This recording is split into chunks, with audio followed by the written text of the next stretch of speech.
नमस्कार दोस्तों, कैसे हैं आप सब। जीएस स्कोर की ये वीडियो है जिसमें हमने क्वेश्चन नंबर 50 तक बात कर लिया था। In this video we will talk about from the question number 51। ठीक है, सो क्वेश्चन नंबर 51 कह रहा है consider the following statement regarding दी ब्रह्म समाज। ओके, सो ब्रह्म समाज के बारे में स्टेटमेंट कंसिडर करना है। पहला लिखा है it refers to the theistic movement within the Hinduism founded in the Madras in 1828 by the Keshav Chandra Sen.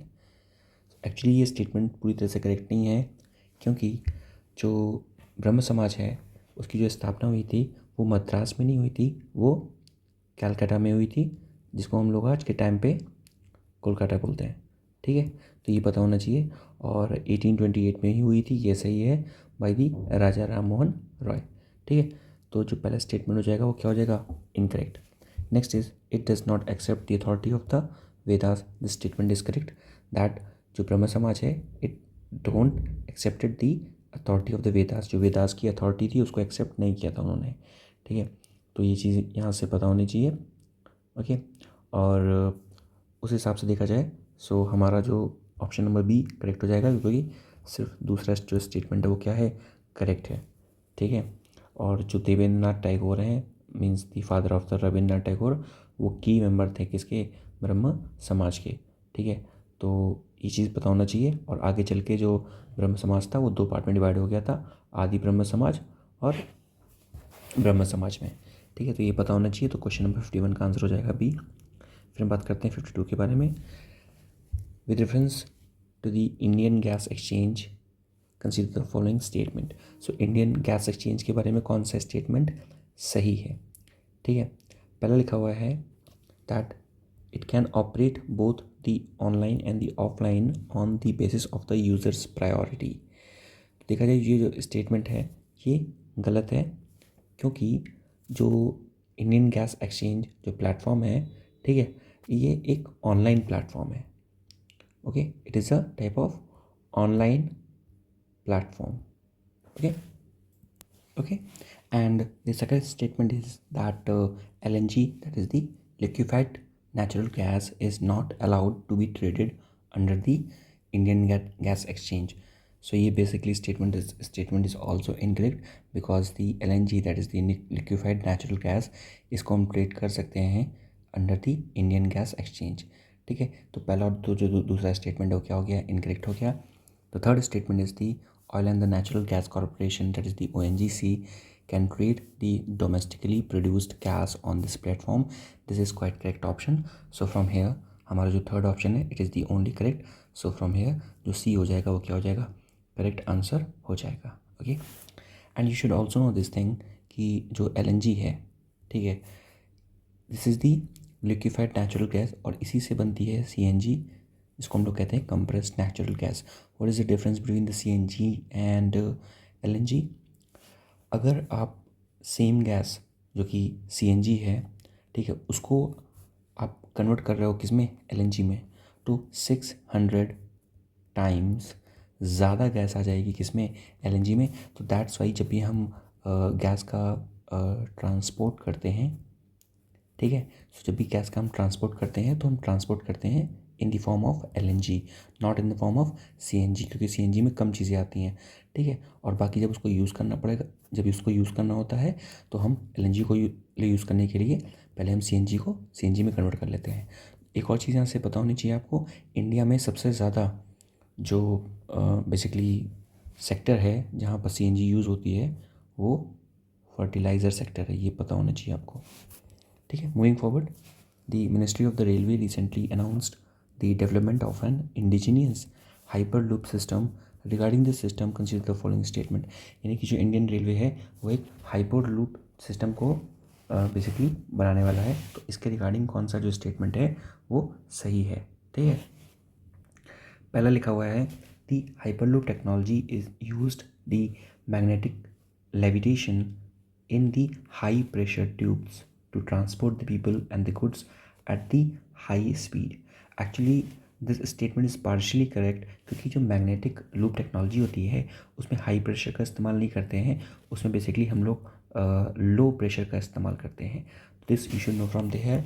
इसमें होता क्या है एक ट्यूब होती है ऐसी, और उसमें ट्यूब में काफ़ी लो प्रेशर होता है, यानी कि जो प्रेशर होता है वो काफ़ी कम होता है, और उसमें जो भी ट्रेन है या फिर जो गुड्स है उसमें वो ट्रांसपोर्ट करते हैं. सो from hair this statement is incorrect. The second statement is this technology can be a threat for the environment. So this statement is also incorrect because this technology is eco-friendly. Okay, so the hyperloop technology is eco-friendly. So इसमें environment का कोई भी खतरा नहीं है. तो यहाँ से देखा जाए तो जो दोनों स्टेटमेंट हो गया वो क्या हो गया, इनकरेक्ट हो गया.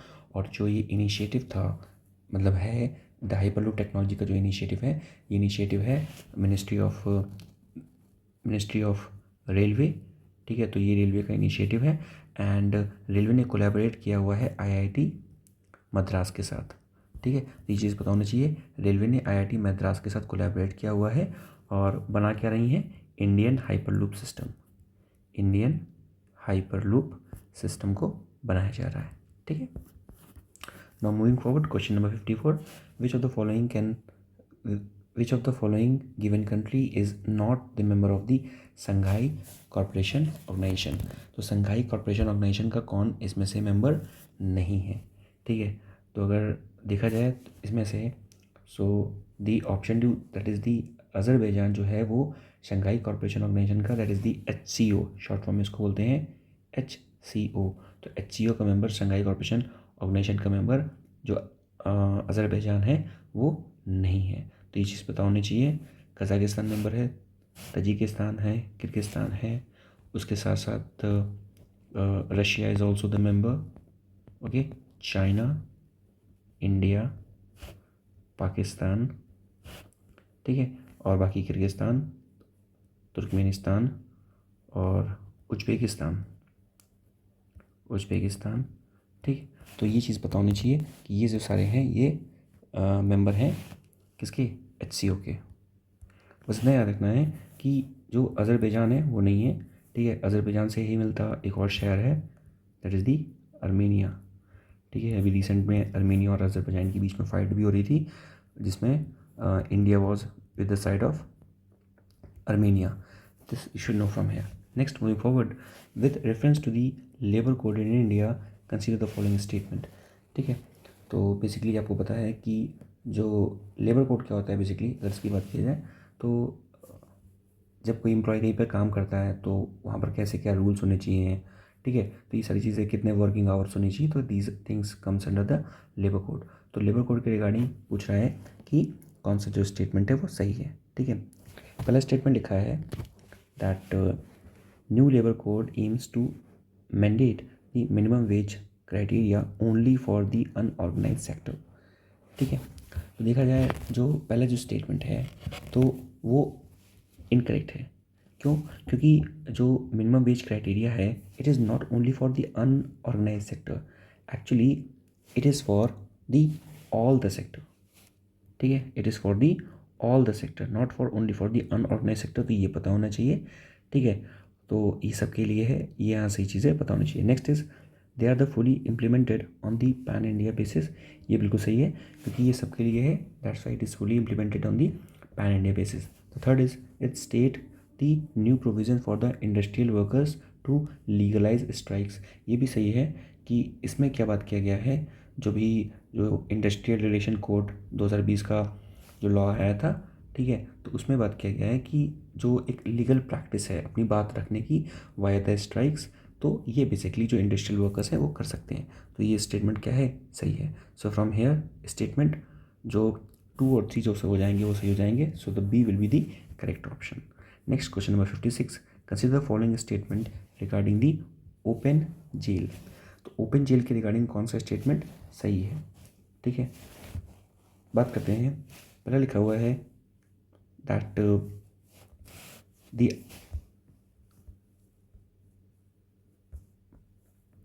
The idea of the open jail is derived from the Nelson Mandela's rule. ठीक है, ये बिल्कुल सही है कि जो आइडिया है ओपन जेल का ये नेल्सन मंडेला रूल से आया हुआ है. ठीक, next is all the state in India have the provision of the open jail for the women. So basically this statement is incorrect because not all the state in India have the provision for the women open jail actually only the 17 states are there जिनके पास ये provisions है for the open jail, ठीक है। तो ये चीज़ आपको यहाँ से पता होनी चाहिए कि 17 स्टेट्स हैं ऐसे। फिर आर्टिकल स्टेटमेंट थर्ड कह रहा है आर्टिकल 21 और 23 supports this idea of the relaxation in the punishment for the vulnerable group of the society. तो ये जो देखा जाए कि basically this is also incorrect, क्योंकि आर्टिकल 21 तो राइट टू लाइफ के बारे में बात करता है, 24 बात करता है 23, और 24 बात करता है the prohibition of the employment in the hazardous factory. तो ये कहीं ना कहीं जो vulnerable group of section societies के बारे में मेरी बात नहीं करते हैं। सो फ्रॉम हेयर जो हमारा ओनली फर्स्ट स्टेटमेंट है वो क्या है, करेक्ट है, और दूसरा और तीसरा क्या है, incorrect. So A will be the correct option. वैसे अगर बात की जाए कि ओपन जेल क्या होती है, ओपन जेल का सिंपली मतलब क्या होता है कि जो भी कैदी हैं, ठीक है, उनको एक कम्युनिटी में रखा जाएगा और उनको उनको सलाखों के पीछे बंद नहीं किया जाएगा, ठीक है, सो दैट वो अपनी चीज़ों को ओपनली कर सकें। तो ये कहीं ना कहीं एक सेंस ऑफ फ्रीडम भी देता है और एक नया कॉन्सेप्ट भी है, ठीक है। तो ये चीज़ पता होनी चाहिए। नेक्स्ट बात करें क्वेश्चन नंबर 57। क्वेश्चन नंबर 57 क्या कह रहा है, कंसिडर द फॉलोइंग स्टेटमेंट। इसमें बता रहा है कि यहाँ पर ट्राइब्स दिए गए हैं और यहाँ पर उनके ऑक्यूपेशंस दिए गए हैं, ठीक है। तो इसमें लिखा हुआ है कि कौन सा जो स्टेटमेंट है वो करेक्टली मैच्ड है। पहला लिखा हुआ है पंगे वाराज, तो ये क्या शिफ्टिंग कल्टीवेशन करते थे, ठीक है, शिफ्टिंग एग्रीकल्चर करते थे। तो देखा जाए तो ये जो पहला स्टेटमेंट है इट इज़ इनकरेक्ट, ठीक है। तो पंगे वाला जो है ये शिफ्टिंग एग्रीकल्चर नहीं करते थे, ओके।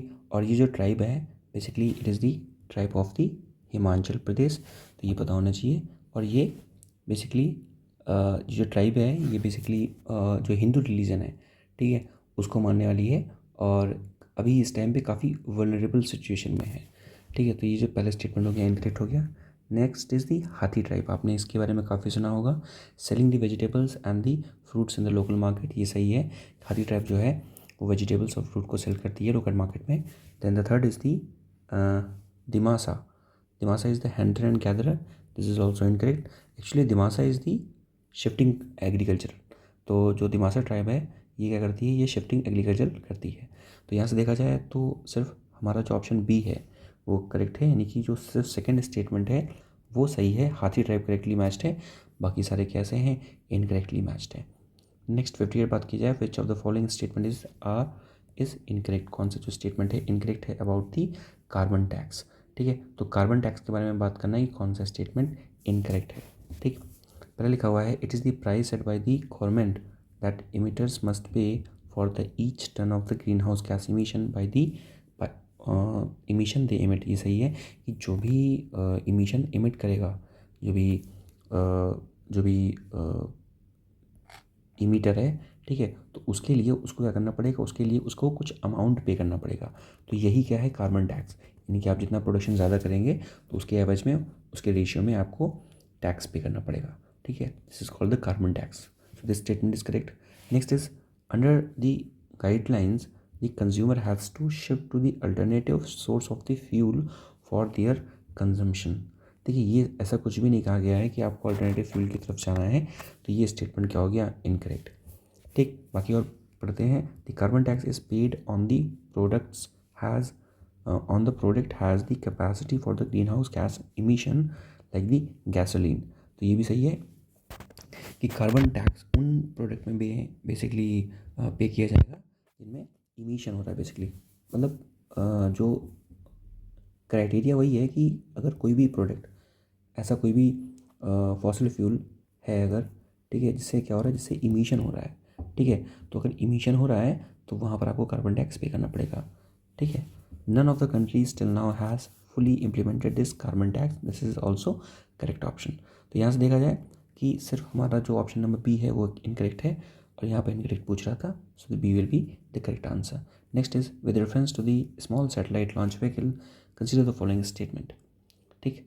तो स्मॉल सैटेलाइट लॉन्च व्हीकल के रिगार्डिंग कौन सा स्टेटमेंट सही है, पहले लिखा हुआ है it is developed by the ISRO with the private participation with the load carrying capacity of the 500 kg। तो जो स्टेटमेंट है वो करेक्ट है। जो स्मॉल सैटेलाइट लॉन्च व्हीकल होता है उसकी कैरिंग कैपेसिटी 500 kg होती है और वो मोस्टली 500 किलोमीटर तक जाता है। तो ये पता होना चाहिए कि स्मॉल सैटेलाइट लॉन्च व्हीकल की कैरिंग कैपेसिटी कितनी होगी, 500 kg और 500 किलोमीटर तक जाएगा। तो ये चीज़ पता होनी चाहिए, ठीक है। तो ये जो पहला स्टेटमेंट क्या हो गया, correct. Next is it is use to launch the earth observation satellite only. No, actually this is incorrect. Basically जो स्मॉल सैटेलाइट लॉन्च व्हीकल है ये सारे तरह के सैटेलाइट्स को लॉन्च करता है। तो ये पता होना चाहिए कि all type of satellites are launched by the small satellite launch vehicle, ठीक है। तो यहाँ से जो हमारा ऑप्शन नंबर 1 सही हो जाएगा, यानी कि सर पहला जो स्टेटमेंट है वो क्या है हमारा, सही है। नेक्स्ट बात करते हैं क्वेश्चन नंबर 60 के बारे में। Which of the followings are the advantages of the sodium ion batteries over the lithium ion batteries. आपको पता है कि बैटरी में भी कई सारे टाइप होते हैं। हम लोग जितनी भी फ़ोन की बैटरी यूज़ करते हैं मोस्टली वो क्या होती हैं, लिथियम आयन बैटरी होती हैं। बट एक और बैटरी का टाइप होता है which is the sodium ion battery. तो क्वेश्चन पूछ रहा है कि what is the advantage of the sodium ion battery or the lithium ion battery. Okay, the first is the higher charge, higher energy density. So actually ये जो statement है वो incorrect है। एक्चुअली जो सोडियम आयन बैटरी होती हैं, ठीक है, उसमें क्या होती है, उसकी उनकी जो एनर्जी डेंसिटी होती है वो क्या होती है, लो होती है in compare to the lithium ion battery. So the first statement is incorrect. Next second statement is better safety characteristics. देखिए ये जो स्टेटमेंट है ये सही है। आपने सुना होगा कि जो लिथियम आयन बैटरी होती है उसमें कई बार जो फायर की प्रॉब्लम होती है, फायर लग जाता है उसमें, ब्लास्ट की प्रॉब्लम हो जाती है, ठीक है। बट ये सारी जो प्रॉब्लम्स होती हैं ये सारी प्रॉब्लम्स सोडियम आयन बैटरीज के साथ नहीं होती हैं। तो ये सही है कि so on the basis of the safety parameter जो सोडियम आयन बैटरी होंगी will perform better in compare to the lithium ion battery. So the second statement is correct. Next is less global warming potential, ठीक है। देखा जाए तो ये statement भी क्या है, सही है। The sodium ion battery will cause less global warming potential compare to the lithium ion battery. The fourth statement is the lower temperature endurance. देखिए ये जो स्टेटमेंट है वो क्या है, इनकरेक्ट है, क्योंकि जो सोडियम आयन बैटरी होती हैं उनका जो टेम्परेचर इंड्योरेंस होता है वो ज़्यादा होता है in compare to the lithium ion battery. तो यहाँ से देखा जाए पूछ रहा था कि कौन सा जो ऑप्शन है वो करेक्ट है, तो हमारा दूसरा और तीसरा जो ऑप्शन है वो क्या है, करेक्ट है। So B will be the correct option. 61 क्या कह रहा है, consider following statement with reference to the Vijayanagar kingdom. तो विजयनगर किंगडम के रिगार्डिंग कौन सा जो स्टेटमेंट है वो सही है, ठीक। तो पहला स्टेटमेंट क्या बोल रहा है कि that there was a complete separation between the religious and the administration in the Vijayanagar. okay, actually the first statement is incorrect because there was not complete separation between the religion and administration in the Vijayanagar empire, ठीक है। वहाँ पर चतुर्वर्ण का system था, that is Hindu caste system था, ठीक है। 4 वर्णास भी थे वहाँ पर, तो ये चीज़ पता होनी चाहिए, 4 वर्णास थे, ठीक है, ब्राह्मण क्षत्रिय वैश्य शूद्र।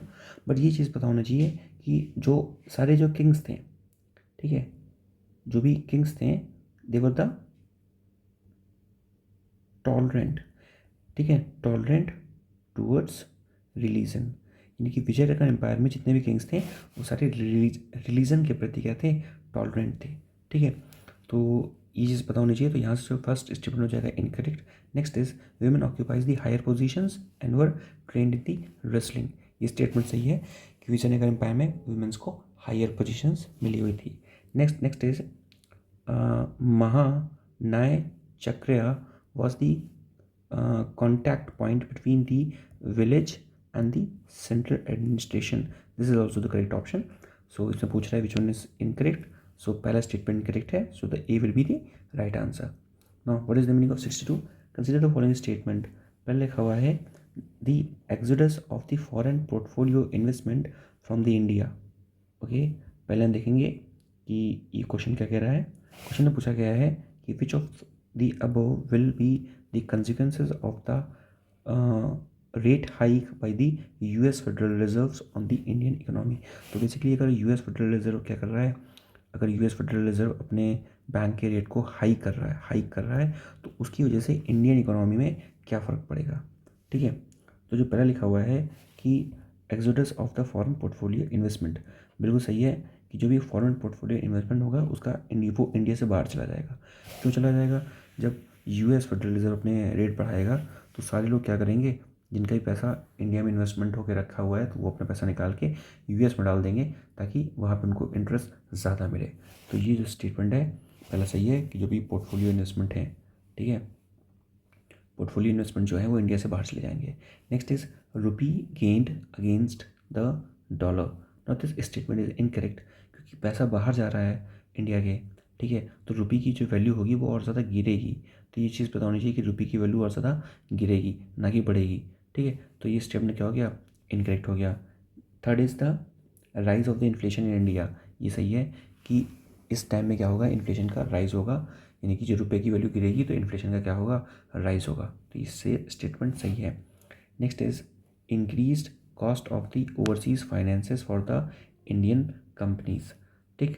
सो this statement is also correct कि जो ओवरसीज जो फाइनेंसेस होंगे इंडियन कंपनीज़ के वो क्या हो जाएंगे, उनकी कॉस्ट बढ़ जाएगी, ठीक है, क्योंकि रुपए की वैल्यू क्या हो गई है, गिर गई है। And the fifth is the widening in the trade deficit. ये भी सही है, जो ट्रेड डेफिसिट है वो बढ़ जाएगा, यानी कि हमारा एक्सपेंडिचर ज़्यादा हो जाएगा और इनकम हमारी कम हो जाएगी, ठीक है। और एक्सपेंडिचर माइनस इनकम ये होता है क्या, ट्रेड डेफिसिट। तो यहाँ से देखा जाए सो हमारा C will be the correct option. सिर्फ हमारा बी, ये जो स्टेटमेंट नंबर 2 है वो नहीं होगा, बाकी सारे क्या हो जाएंगे करेक्ट हो जाएंगे। तो from here C will be the correct option. तो 62 का करेक्ट ऑप्शन इज सी। 63 की बात करेंगे।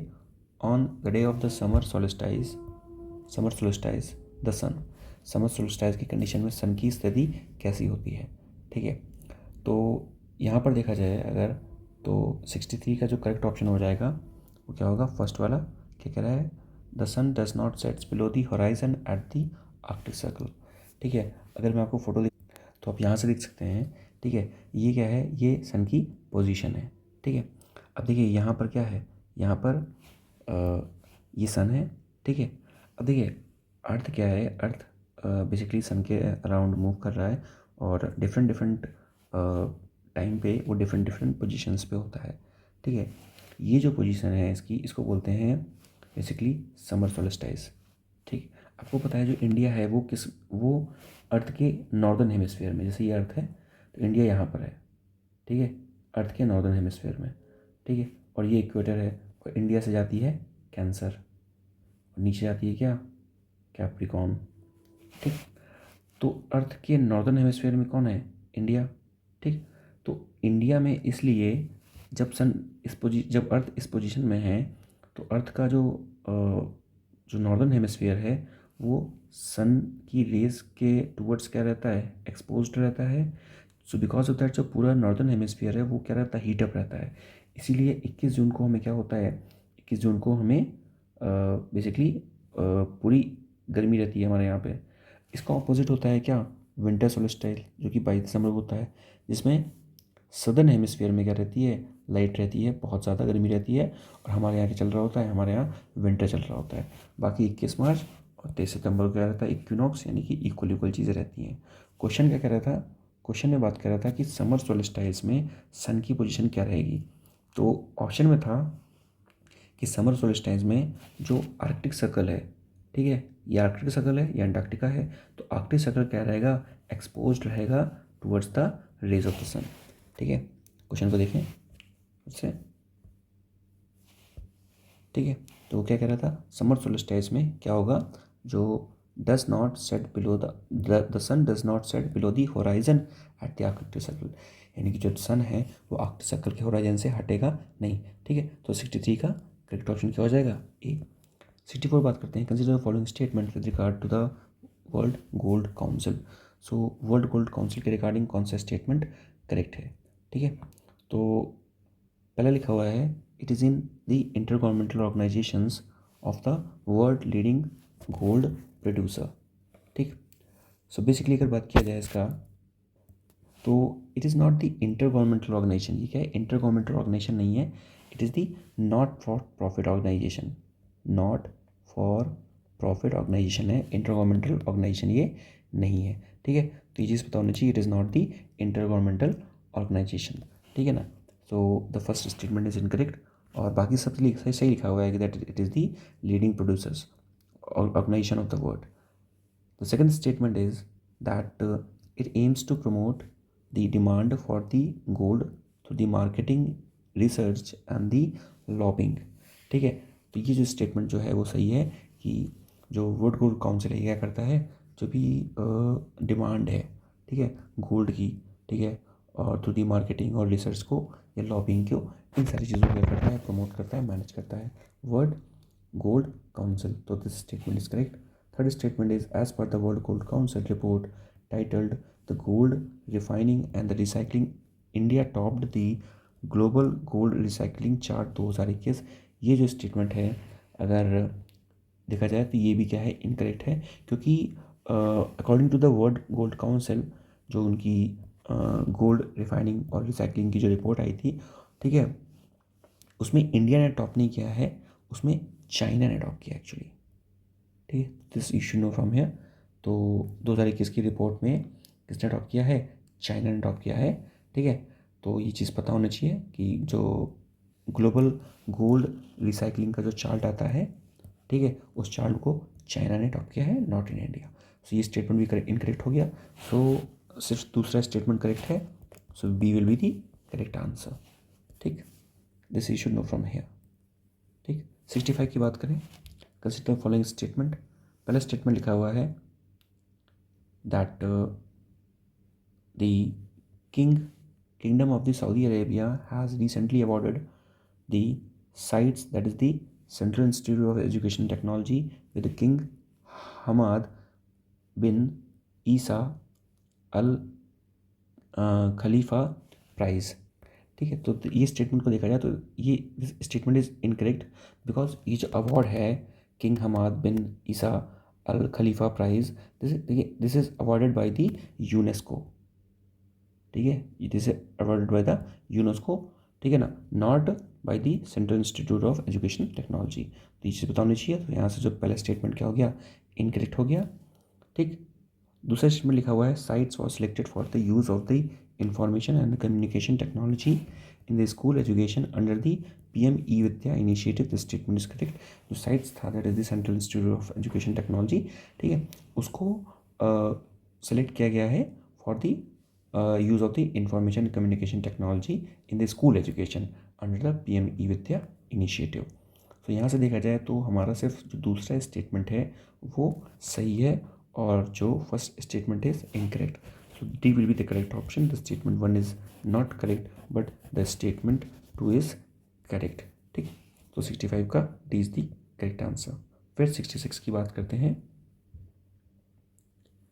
सो क्वेश्चन नंबर 66 क्या बोल रहा है, consider the following statement regarding the मुख्यमंत्री मातृ शक्ति योजना. ठीक है, पहला स्टेटमेंट क्या कह रहा है इसमें, that the scheme aimed at dealing with the dietary deficiency within the first 1000 days of the conception of the child. The statement is correct. जो मुख्यमंत्री मातृशक्ति जो योजना है, ठीक है, तो इट डील्स विद दी जो भी डाइटरी डिफिशियंसी है इन द मदर, ठीक है, इन द फर्स्ट 1000 डे उसके साथ डील करती है for regarding the conception of the children. So first statement is correct. Next statement is, under the scheme, hot cooked meal will be provided to the tribal women once a day at the anganwadi centre. तो ये statement देखा जाए कि ये statement actually incorrect है. ठीक है, क्यों इनकरेक्ट है, क्योंकि ये जो हॉट कुक्ड मील की बात की गई है कि उसको आंगनवाड़ी सेंटर में प्रोवाइड किया जाएगा. सो it is not provided under the मुख्यमंत्री मातृशक्ति योजना. ठीक है, it is provided under the पोषण शुद्धा योजना. ठीक है, तो एक योजना का नाम, इसका नाम क्या है, पोषण शुद्धा योजना. तो इस पोषण शुद्धा योजना के अंतर्गत क्या कर रहे हैं, ये जो ट्राइबल वुमेन्स हैं उनको once in a day anganwadi centre में हॉट कुक मील प्रोवाइड किया जाएगा, नॉट अंडर दी मुख्यमंत्री मातृ शक्ति योजना. तो this statement is incorrect. Third statement is, it has been launched under the government of India Poshan Abhiyaan. तो ये स्टेटमेंट करेक्ट है कि इस स्कीम को लॉन्च किया गया था under the government of India Poshan Abhiyaan. तो यहाँ से पूछा गया कौन सा करेक्ट ऑप्शन है, तो पहला और तीसरा जो है करेक्ट है, तो यहाँ से जो C will be the correct option. 67 की बात करते हैं। Consider the following statement. पहले लिखा हुआ है दैट जस्ट अ मिनट,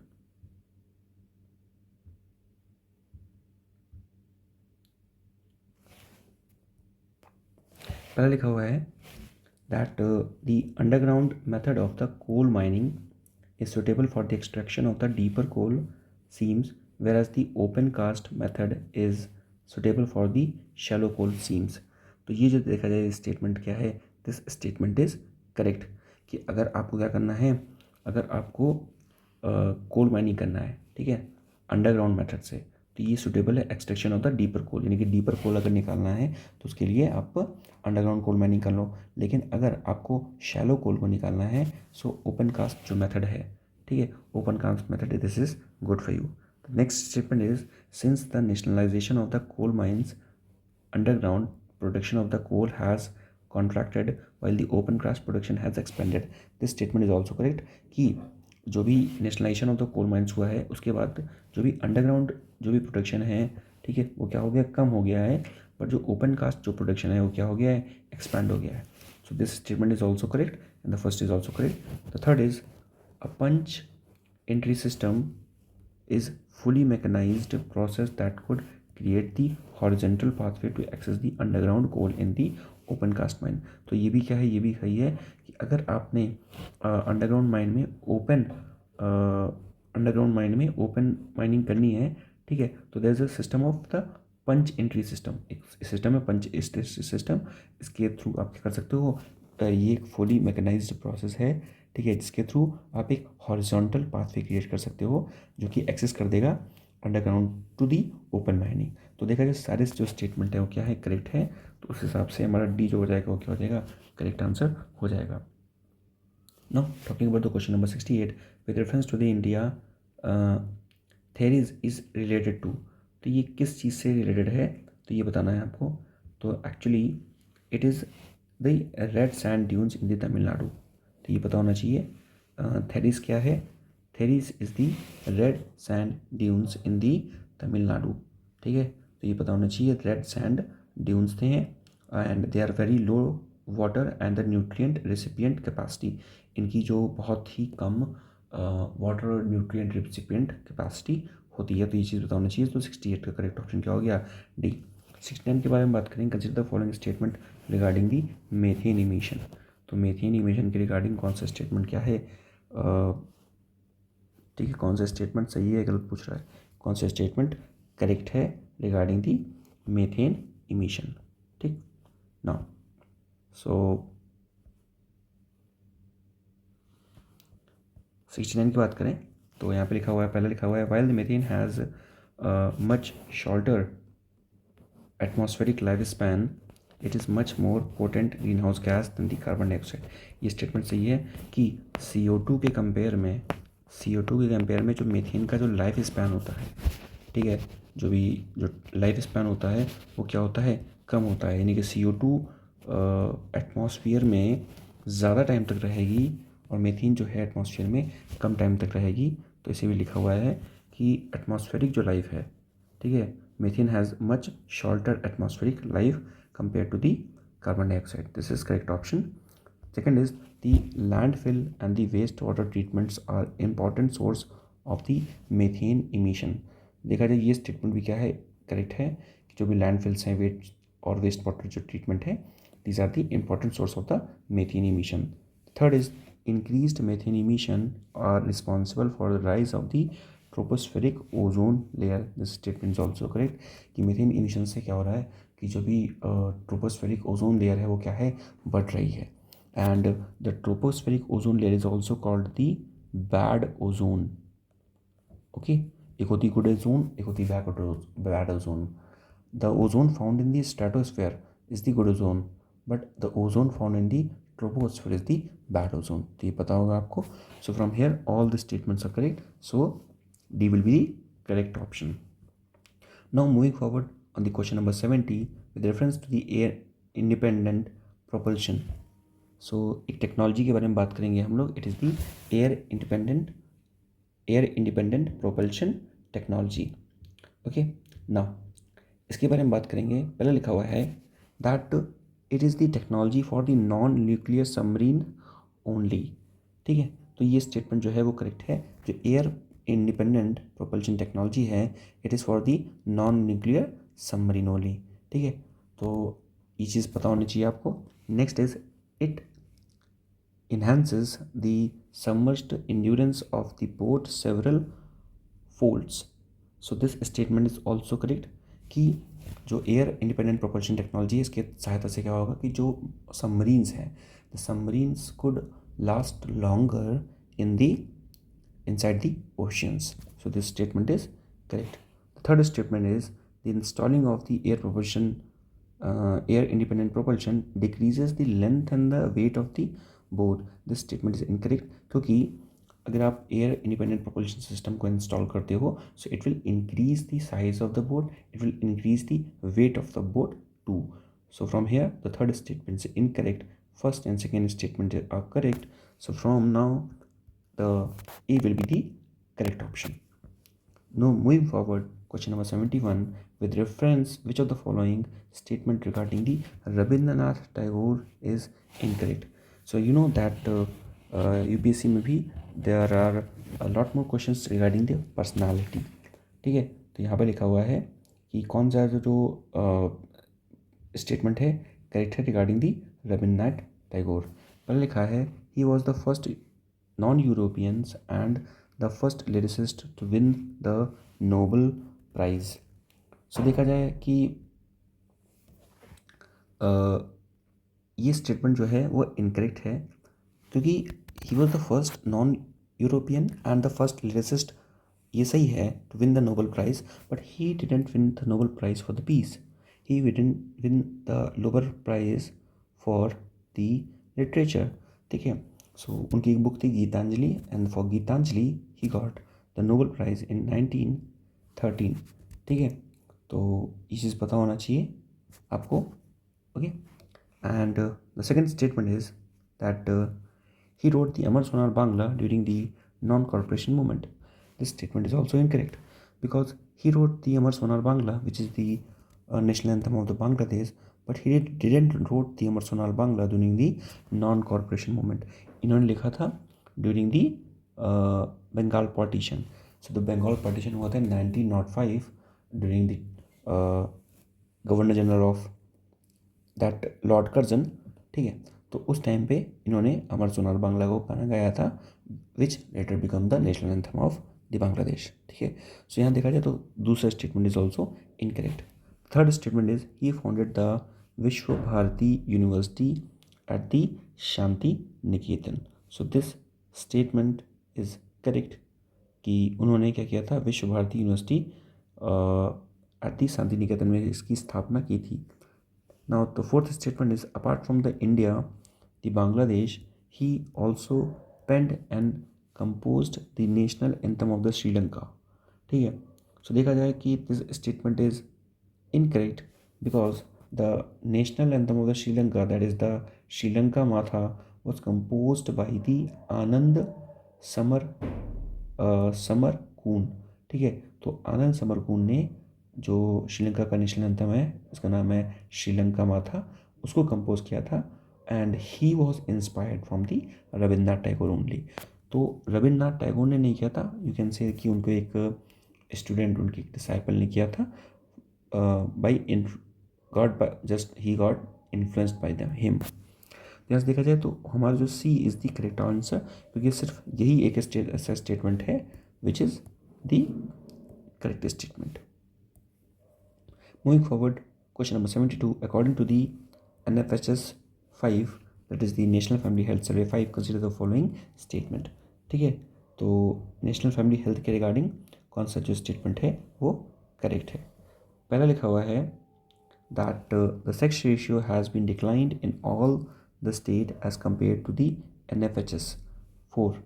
तो दिस स्टेटमेंट इज़ इनकरेक्ट क्योंकि जो सेक्स रेशियो है वो क्या है वो जो है वो कई जो स्टेट्स में क्या है घटा भी है और कई स्टेट्स में भी बढ़ा भी है.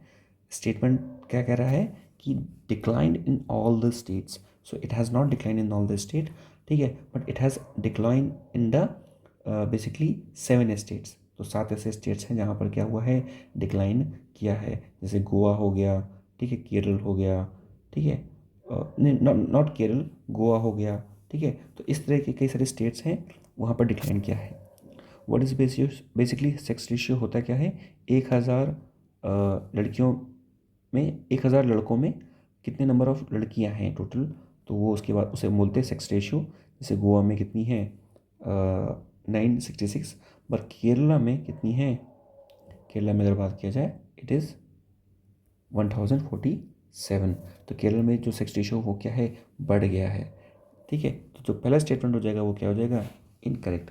Second statement is total fertility rate has been declined from 2.1 to 2.0, ठीक है। तो देखा जाए तो ये जो स्टेटमेंट है, दिस स्टेटमेंट इज करेक्ट। जो फर्टिलिटी रेट है क्या है, वो रिप्लेसेबल लेवल से नीचे आ गया है। 2.1 जो है this is the 2.1 is the replaceable level, ठीक है। यानी कि इस रेट में कोई चीज़ आ गई तो वो क्या हो सकती है, रिप्लेस हो सकती है। एंड 2.1 से वो कितने में आ गई है, 2.0 में आ गई है। तो ये स्टेटमेंट करेक्ट है। Next is Kerala has the least infant mortality rate in India. ये सही है कि केरला में जो इन्फेंट मोर्टालिटी रेट है वो लीस्ट है। बच्चे जो इन्फेंट मोर्टालिटी रेट क्या होते हैं, जब बच्चा पैदा होता है तो कितने बच्चे पैदा होते टाइम मर जाते हैं या विद इन सम मंथ उनकी डेथ हो जाती है, तो this is known as the infant mortality rate. So Kerala में जो इन्फेंट मोर्टालिटी रेट है it is very less. So from here the third statement is correct.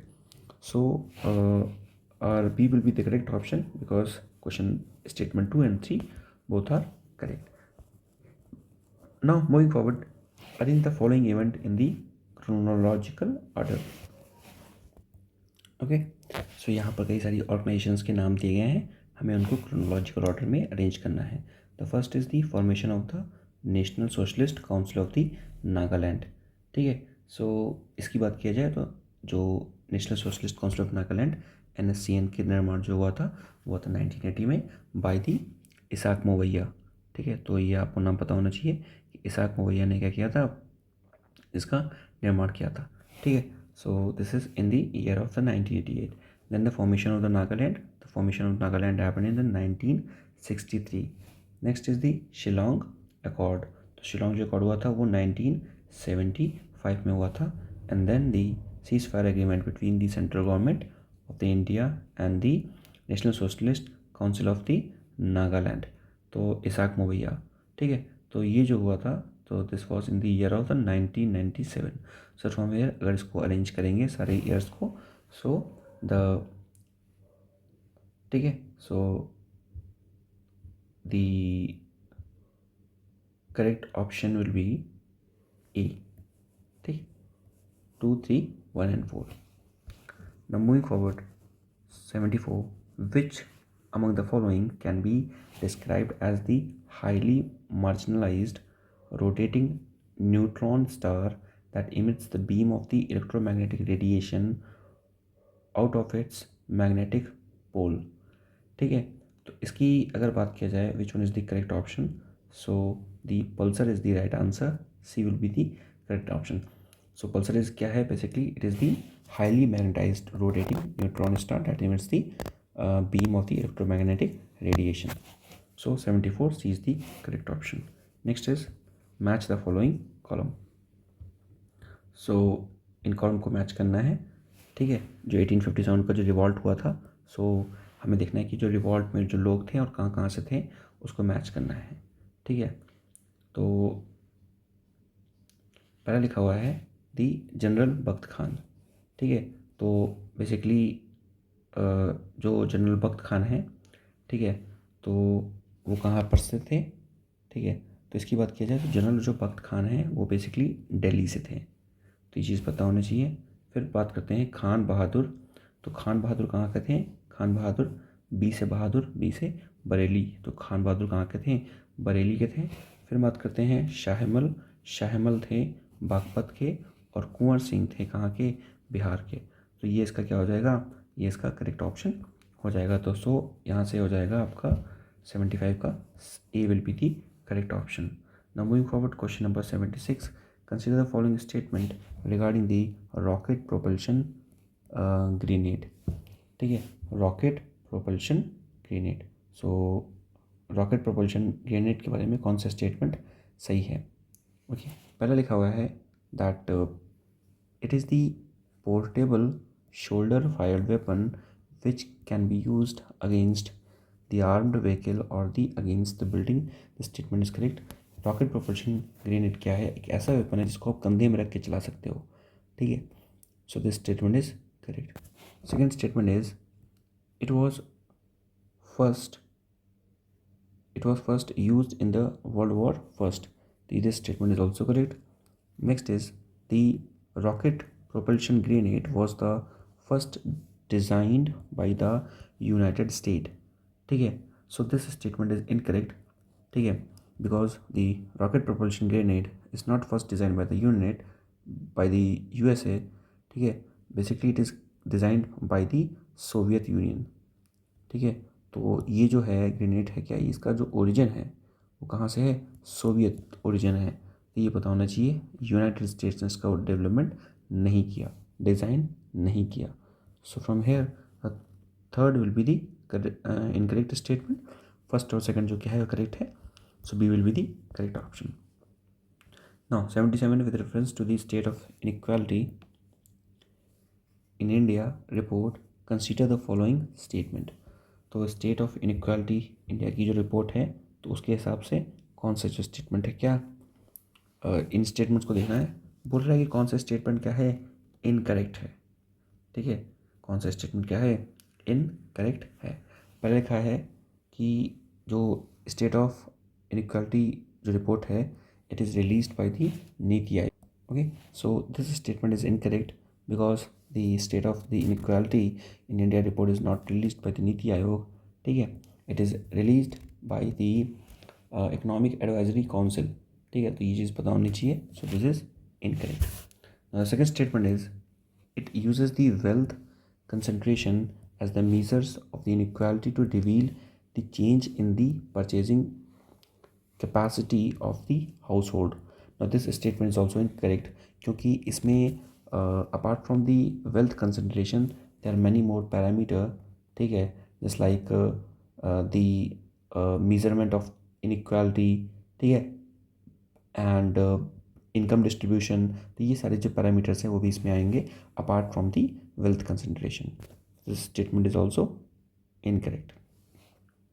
Third statement, as per the report education and the cognitive development from the foundational years is the long term corrective measures for the inequality. Now this statement is correct.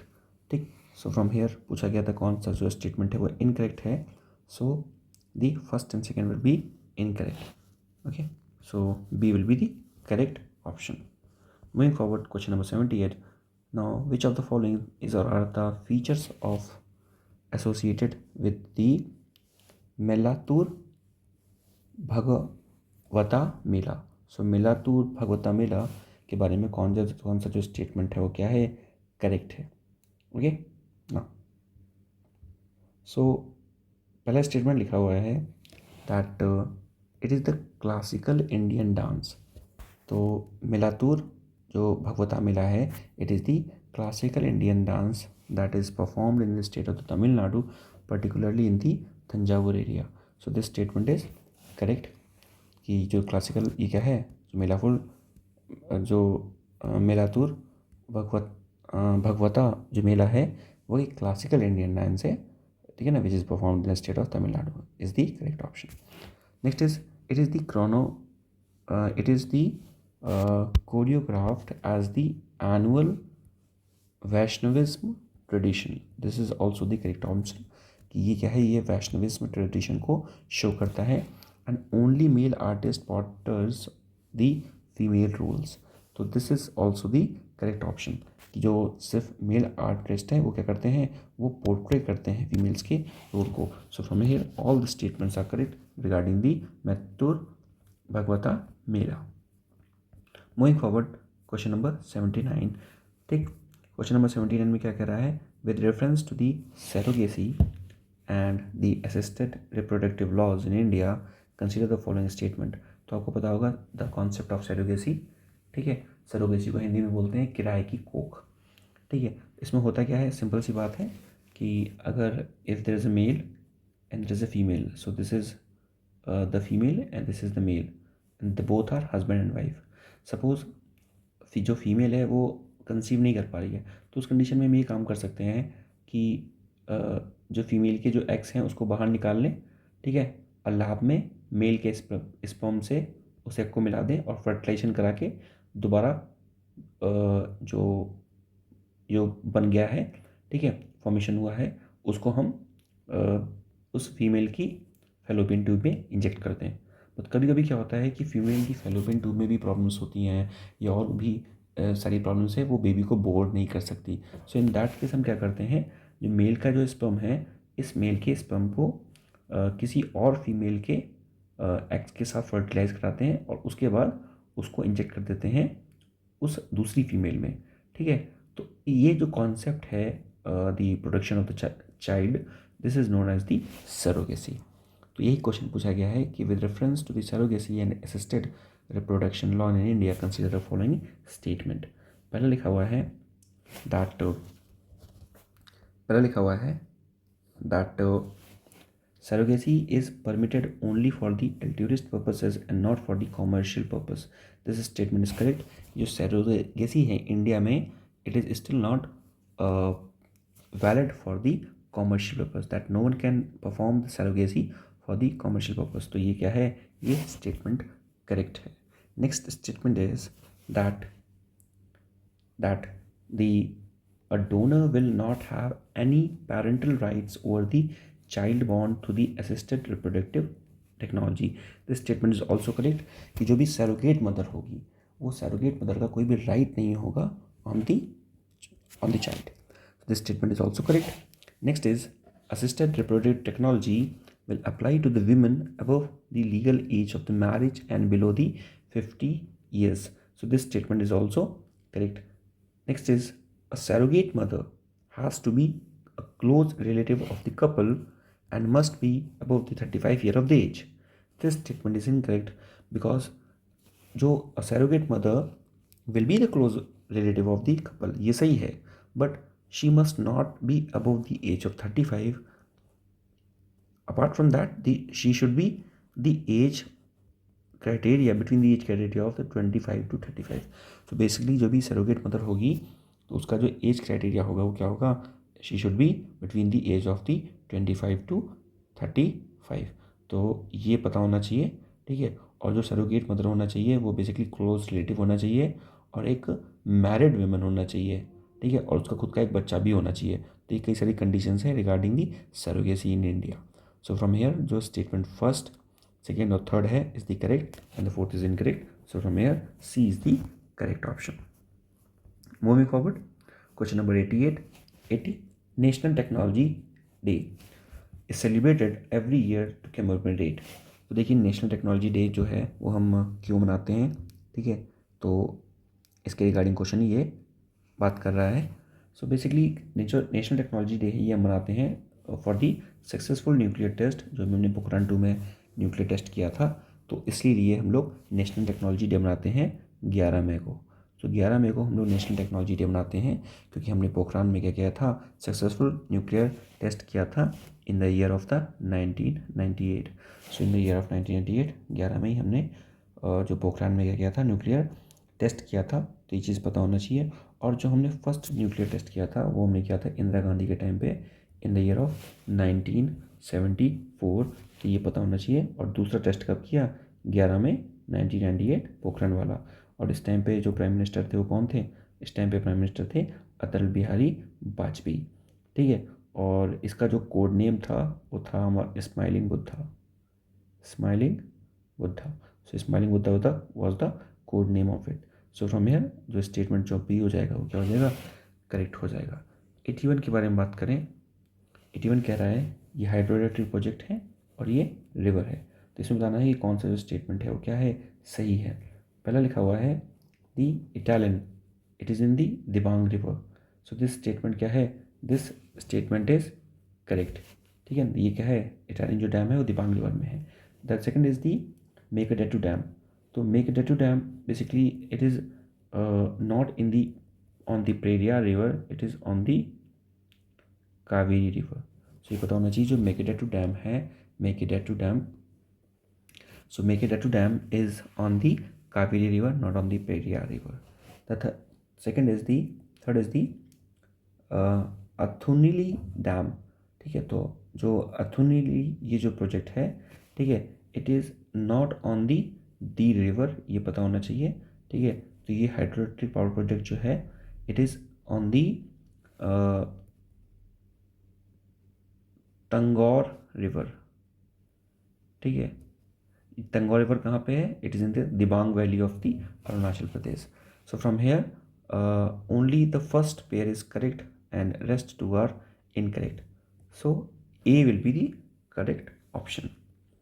Now consider the following pairs, this is the IPC section and related to. तो यहाँ पर क्या है, IPC section दिए गए हैं और ये बताया गया है कि ये जो आईपीसी सेक्शन है ये किससे रिलेटेड है।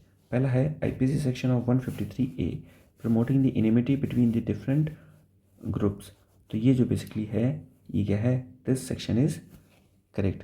कि 153 में ए में क्या लिखा हुआ है कि प्रमोटिंग करना, कोई भी क्या कर रहा है, अगर if anyone is promoting the enmity between a different group, तो he could be charge under the IPC section 153A of 1860, ठीक। Next statement is section 295A, hate speech. So this statement is basically this state incorrect, okay, because section 295A defines the punishment for the deliberate and malicious act. तो अगर आप if you are doing some sort of any deliberate or malicious act, so you will be penalized under section 295A. So this is incorrect. Next statement is section 298, बिल्कुल सही है। This is the deliberate intent to wound the religious feeling, किसी की religious feeling को hurt कर लो, so will be charge under section 298A, 298 only, not A. Then section 505, it is the statement conducting to punish the mischief, this is also correct. So from here 3 statement are correct, so 3 pairs are correct. तो इसने पूछा कितने pairs correct हैं, so C will be the correct option. Now moving forward, with reference to the seed bomb, consider the following statement. Seed bomb क्या होता है उसके बारे में स्टेटमेंट पूछा गया है, ठीक है। सो अगर इसकी बात करें तो the first statement is the seed bomb is the little ball made up of a combination of the compost clay and the seed. This statement is correct. Seed bomb में क्या करते हैं, एक सीड लेते हैं और उसमें हम लोग क्या लगा देते हैं, उसमें हम लोग कंपोस्ट क्ले और सीड को लगा देते हैं, तो ये जो बन जाता है, क्या बन जाता है, सीड बॉम्ब बोलते हैं उसको। So the first statement is correct. The second statement is they do not need the planting और the complex propagation. So this statement is correct because in case of seed bomb आपको उसको ज़्यादा dig नहीं करना पड़ता, you don't need to dig it a lot, और you can just do the planting but by just putting that seed bomb there, और वहाँ से धीरे धीरे करके the propagation will happen. So this is the correct option. The third is there are the vulnerable to excessive heat, winds, heavy rains and nibbling bird. So basically this statement is incorrect, okay, this statement is incorrect, तो ये पता होना चाहिए आपको। So from here only the first and second statement are correct, so the B will be the correct option. Now moving forward, okay, so question number 84, the statement is the nicotine is both the sedative and the stimulating drug. So this statement is correct that जो भी nicotine होता है it is both the sedative and the stimulating drug, ठीक है। Nicotine कहाँ मिलता है, जो चाय टी कॉफ़ी होता है, ठीक है, बेसिकली नहीं उसमें नहीं होता है एक्चुअली, चाय टी कॉफ़ी में नहीं होता है, जो सिगरेट होती हैं, ठीक है। तो सिगरेट में, टोबैको में, उसमें क्या होता है, उसमें निकोटिन होता है, ठीक है। सो This is correct option. Second is the nicotine builds up gradually in the smoker's brain rather than the spiking after each puff. So this statement is quite correct. जो दूसरा स्टेटमेंट है वो भी क्या है, करेक्ट है. जो निकोटिन होता है क्या होता है, धीरे धीरे जो स्मोकर्स होते हैं, चेन स्मोकर्स होते हैं, उनके ब्रेन में क्या होता है, बनने लगता है और हर पफ के साथ और ज़्यादा निकोटिन की ज़रूरत पड़ती है. Third statement is the difference in the rate of the nicotine building up in the brain is the reason for some people becoming addicted to the cigarette. So basically अगर इसकी बात किया जाए, सो it is not clear basically that the rate, it does not explain the addiction to the cigarette कि कोई cigarette क्यों P रहा है ज़्यादा. ठीक है, ये एक्सप्लेन बेसिकली क्लियर कट नहीं कर पाता है कि निकोटिन की बेसिकली जो बिल्डिंग ब्लॉक्स बन रहे हैं ज़्यादा, उसकी वजह से सिगरेट की और ज़्यादा लत लग रही है, क्या हो रहा है. Basically it is not very clear idea, कोई साइंटिफिकली प्रूवन नहीं है. So from hair the statement first and the statement second is correct and the third is not correct. So the correct option will be option number A, statement 1 and 2. Next हम बात करें, a medical trial for the immunotherapy utilization PD-1 blockade was recently conducted for the treatment of. तो आपको पता होगा PD-1 क्या है. PD-1 ये बेसिकली किसके ट्रीटमेंट के लिए इसको यूज़ किया जाता है. ठीक है, तो PD-1 जो है ये कैंसर के ट्रीटमेंट के लिए यूज़ किया जाता है, ये आपको पता होना चाहिए. ठीक है. Next is with reference to the dark sky reserves consider the following statement. So dark sky reserves के रिगार्डिंग कौन सा स्टेटमेंट सही है. पहले लिखा हुआ है it aims to keep an area free from the artificial lights of all the kind. ये सही है कि जो डार्क स्काई रिजर्व का मतलब क्या होता है कि ऐसा प्लेस जहाँ पे कोई भी आर्टिफिशियल लाइट ना हो. Next statement, the land required for the reserve must be authorized by the government. This statement is also correct कि जो भी land आप acquire कर रहे हो for the purpose of the dark sky reserve, that land must be authorized by the government. The third statement is the protected area and the wildlife sanctuaries are allowed to open the dark sky reserve. So also the correct option. So from here all three options are correct. D will be the correct option. Moving forward, question number 87. Which of the following are the potential benefits of the direct to mobile broadcasting. ठीक है, तो what is the meaning of direct to mobile broadcasting? Direct to mobile broadcasting का मतलब क्या होता है कि you don't need an active internet connection. ठीक है, तो आपको एक्टिव इंटरनेट कनेक्शन नहीं चाहिए एंड विदाउट दैट आप जो वीडियोस हैं या जो भी ब्रॉडकास्टिंग है उसको आप देख सकते हो. ठीक है, जैसे आप मैं अगर बात करूँ रेडियो. ठीक है, तो सबके मोबाइल में रेडियो होता है, पर रेडियो के लिए आपको कुछ नेट नहीं रिचार्ज करना पड़ता. ठीक है, it operate through the basically through the frequencies, तो थ्रू दी नेटवर्क. तो ये है क्या, डायरेक्ट टू मोबाइल. तो डायरेक्ट टू मोबाइल में क्या होगा कि आपको ये जो भी ब्रॉडकास्टिंग होगी और आपको चीज़ें क्लियर कट उसमें दिखेंगी. This is direct to mobile. ठीक, सो पहला लिखा हुआ है that fake news can be counted. फ़ायदे क्या क्या हैं इसके, बिल्कुल सही है. डायरेक्ट टू मोबाइल में क्या होगा, fake news can be counted. जो भी रूरल एरिया है जहाँ पर इंटरनेट की कनेक्टिविटी प्रॉपर नहीं है, अगर उनको किसी बात को लेकर क्लैरिटी नहीं है, so with the help of the direct to mobile कुछ चीज़ों को ब्रॉडकास्ट किया जा सकता है और जिससे उनको बेसिकली इन्फॉर्म्ड किया जा सकता है. The next is people from the rural area with the limited or the no active internet connections can watch the video content. This is also correct. So the people from the rural area, they can watch the they can watch the videos without any active internet connections. The third statement is the decongestion of the mobile spectrum. This is also correct. जो mobile spectrums क्या हैं, the mobile spectrums are these days it is very congested. ठीक है, कि इतने सारे towers लगे हैं, इतनी सारी चीज़ें हैं. तो अगर if we have a service like the direct to mobile, so the decongestion of the mobile towers or the mobile spectrums could be attained. The fourth statement is helpful in the disaster management. This is also correct. So at the time of disaster management, if we want to disseminate any sort of information, ठीक है कि disaster आने वाली है, be prepare. ठीक है ना, अपने आप को प्रिपेयर कर लो उसके लिए. So we can do that thing with the help of direct to mobile broadcasting. सो देखा जाए यहाँ पर all the 4 statements are correct. So D will be the correct option. Now moving forward, question number 88. He was an Indian mathematician and he was a physicist specialist in the theoretical physicist and he was also the fellow of the Royal Society. ठीक है, किसके fellow हैं? he was the fellow of the Royal Society and he was awarded the India's second highest civilian award, the Padma Vibhushan, in the 1954. The government of India, by the government of India, he is best known for his work on the quantum mechanics. तो basically किसकी बात यहाँ पर हो रही है? ठीक है, तो यहाँ पर बेसिकली बात हो रही है सत्येंद्र नाथ बोस के बारे में. ठीक है, so the correct option is 88. Option number B is the correct option. 89 के बारे में बात करें. With reference to the glacial lake outburst flow, consider the following statement. Now what is glacial lake outburst flow? अगर देखें यहाँ पर, जैसे यहाँ से एक रिवर आ रही है और यहाँ पर पानी भरा हुआ है और ये पानी यहाँ से डैम बना हुआ है और पानी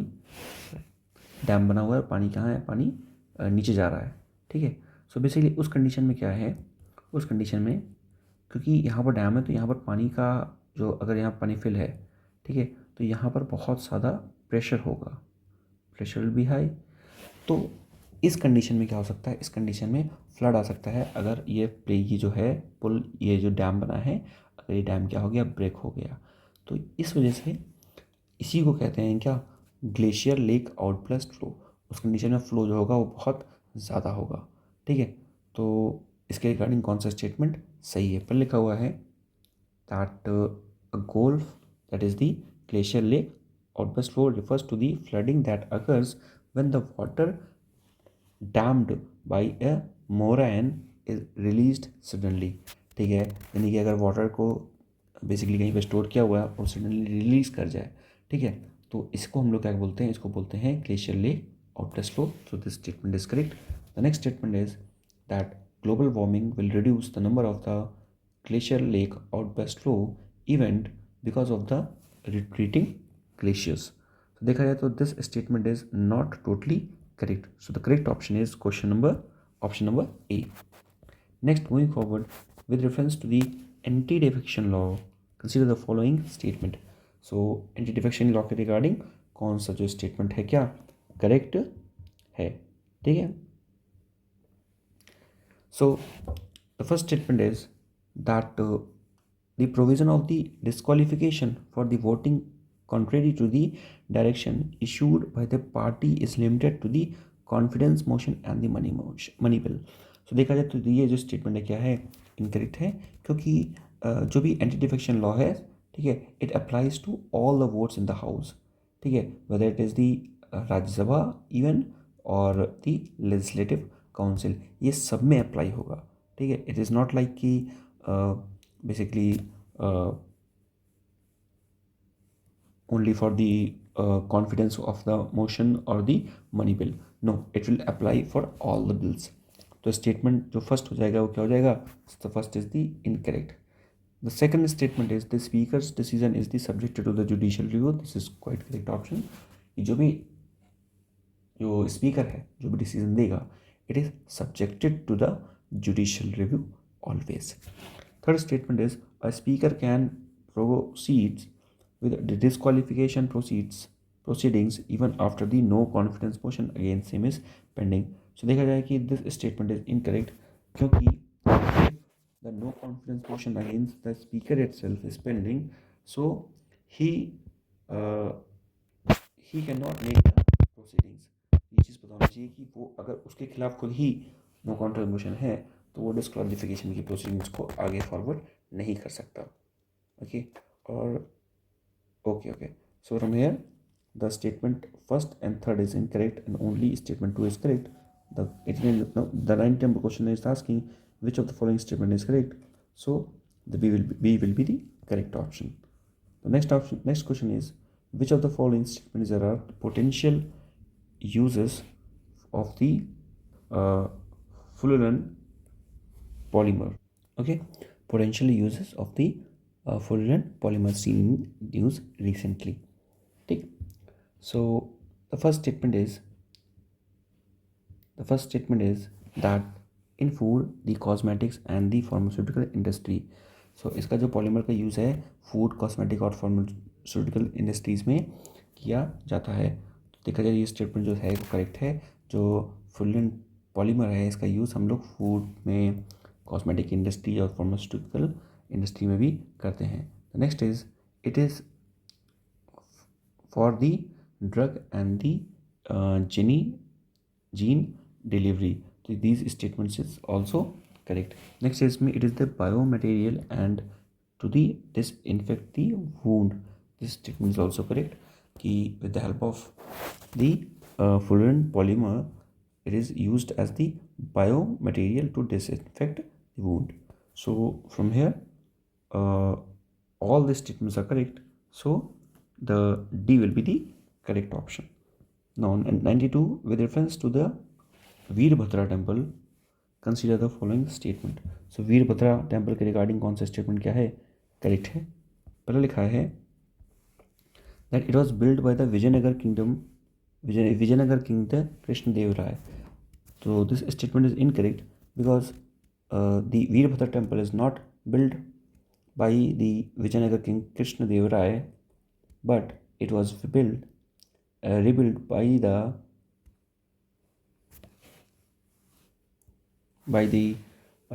वीरूपन्ना एंड वीरूअन्ना.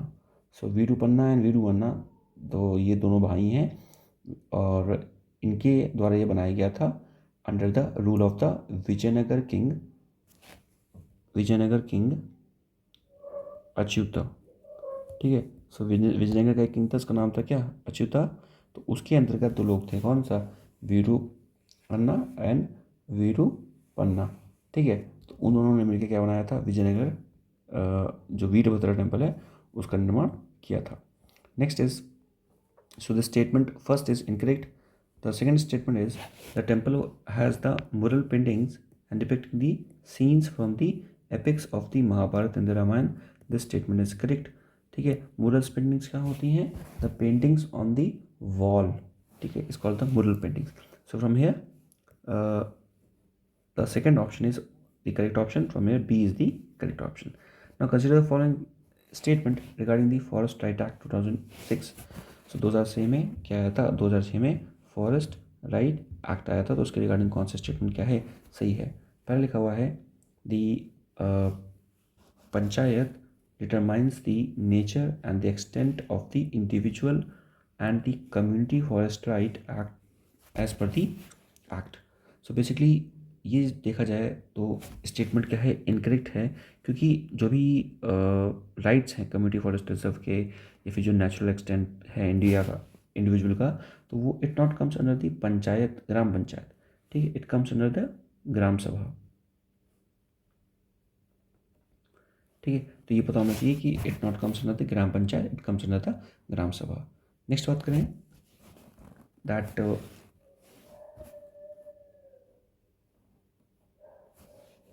Just minute. ओके.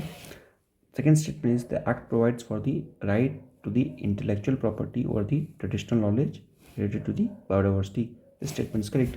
ये जो राइट है forest right act, it will provide the intellectual property और the traditional knowledge related to the biodiversity. Okay, because most of the ST population living there, they have good knowledge of the herbs and medicines regarding the Ayurveda. So it could be make patent. Okay, so basically intellectual property type of things is there. Third statement is the act defines the critical wildlife habitat and vested the power only in the central government to declare area as the critical wildlife habitat. So this statement is also correct. जो critical wildlife area है, ठीक है, इसके formation की जो authority होती है किसके पास होती है? सेंट्रल गवर्नमेंट के पास होती है. So from hair 2 and 3 are the correct option. So D will be the correct option. Next 94, which of the followings are the potential application of dendrochronology, the study of the growth of the ring. तो आपको पता होगा there's a method of counting the age of a plant or anything else from the basis of the ring formed by the plains. So जो plains होते हैं, जो trees होते हैं, वो क्या करते हैं, वो रिंग्स फॉर्म करते हैं ईयर बाय ईयर, ठीक।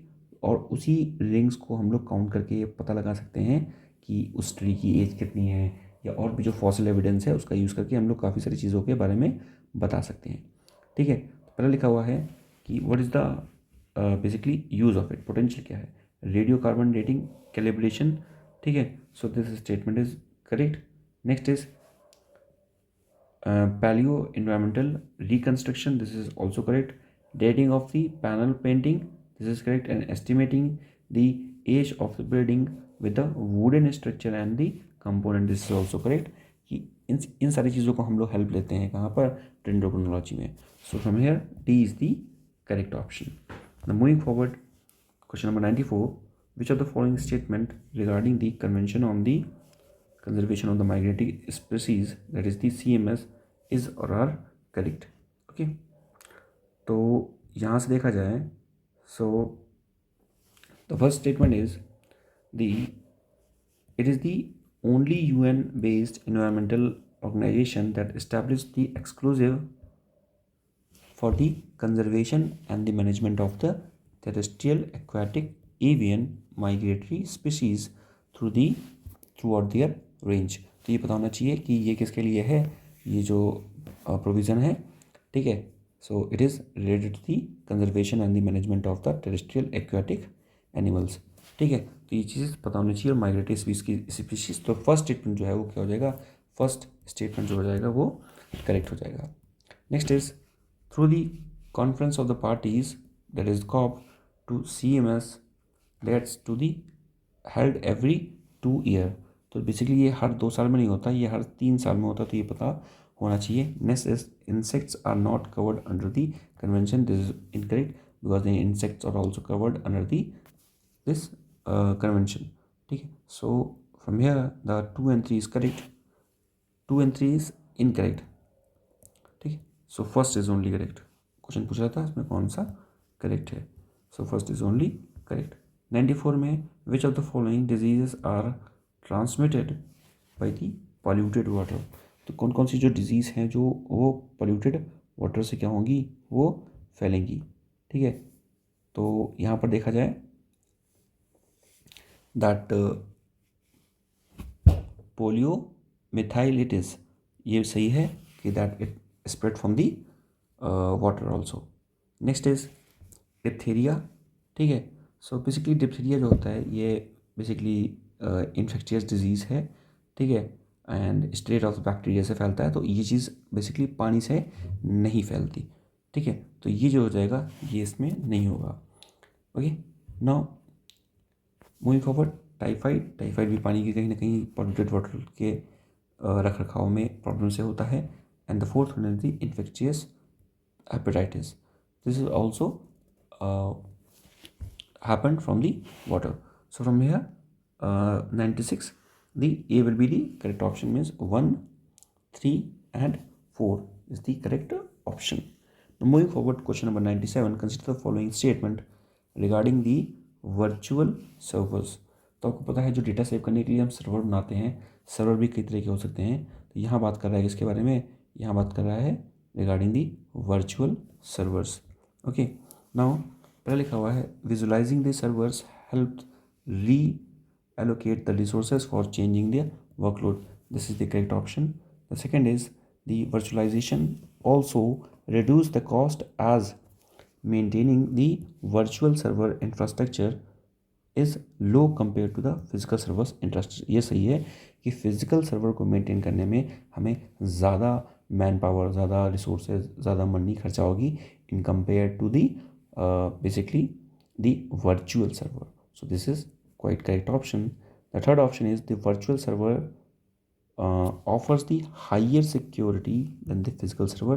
This option is also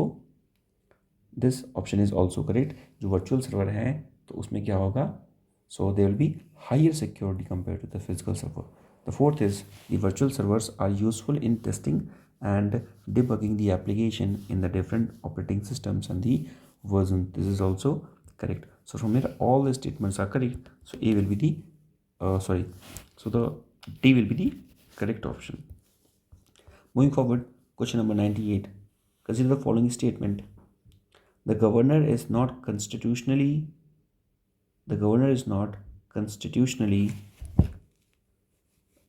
constitutionally bound to give his assent to the bill that has been passed against by the legislature without accepting any of the amendment suggested by him.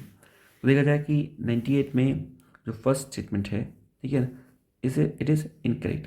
ठीक है, तो जो government है, he is not constitutionally bound to give his assent. ठीक है, either he can give the assent or he can use the veto power also, or he can send the proposal to the president also. ठीक है, so from here the statement first is incorrect.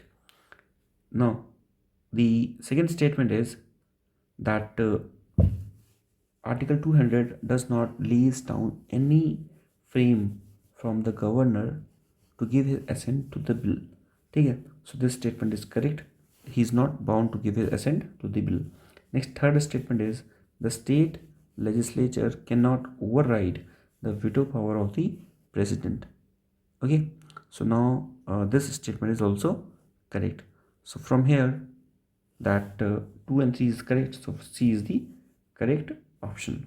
Moving forward, now national policy on the biofuel 2028 encourages the setting up of the supply chain mechanism for the biodiesel productions from.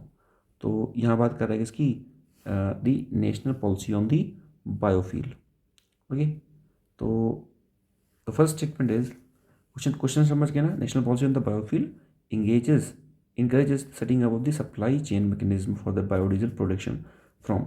so जो biodiesel का production होता है वो किस किस चीज़ों से हम लोग कर सकते हैं. ठीक है, जो जिसको बारे में बताया गया है under the national policy on the biofuel 2018. So from here यहाँ पे अगर बात किया जाए, so the non edible oil seed. ठीक है, तो इससे भी हम बायोडीजल का प्रोडक्शन कर सकते हैं. Okay, then the next one is the used cooking oil. इससे भी हम जो बायोडीजल है उसका प्रोडक्शन कर सकते हैं, क्योंकि यूज्ड कुकिंग ऑयल को वैसे भी दोबारा यूज़ करने पर उससे कार्सिनोजेनिक सब्सटेंसेस जो हैं, ठीक है ना, तो वो कार्सिनोजेनिक सब्सटेंसेस बन जाते हैं which is cancer causing agent. ठीक है, तो ये चीज़ पता होना चाहिए यहाँ से. So from here used cooking oil को यूज़ किया जाएगा किसके लिए, basically national policy on the biofuel में बेसिकली बायोडीजल बनाने के लिए. Next is the short gestation crop. ठीक, so this statement is also correct. Damage food grains like wheat, broken rice. This statement is not correct. ठीक है, सो 99 का जो correct option हो जाएगा, it will be the A, that is the 1, 2 and 3. Now moving forward, last question of the video is consider the following statement. The grave breach of the Geneva Convention 1949 amounts to the war crime as per the Rome Statutes. ठीक है, सो इसकी बात की जाएगा तो the statement is correct. Second statement is India is not the party of the Rome Statutes along the US and the China. This statement is also correct. The third statement is the International Criminal Court is the first and the only permitted international courts with the jurisdictions to prosecute the individuals for the war crime. तो ये भी क्या है, सही है कि individual को punish करने के लिए वॉर क्राइम में, ठीक है, जो इंटरनेशनल क्रिमिनल कोर्ट है, ठीक है, it is the only permanent and the international courts with the jurisdictions. So from here in 100 all the statements are correct, so D will be the correct option. So this is the end of the video. If you have enjoyed the video, like the video, or please subscribe our channel and spread the video as much as it could be. And till then, take care, goodbye, keep studying, keep learning. Jai Hind, Jai Bharat.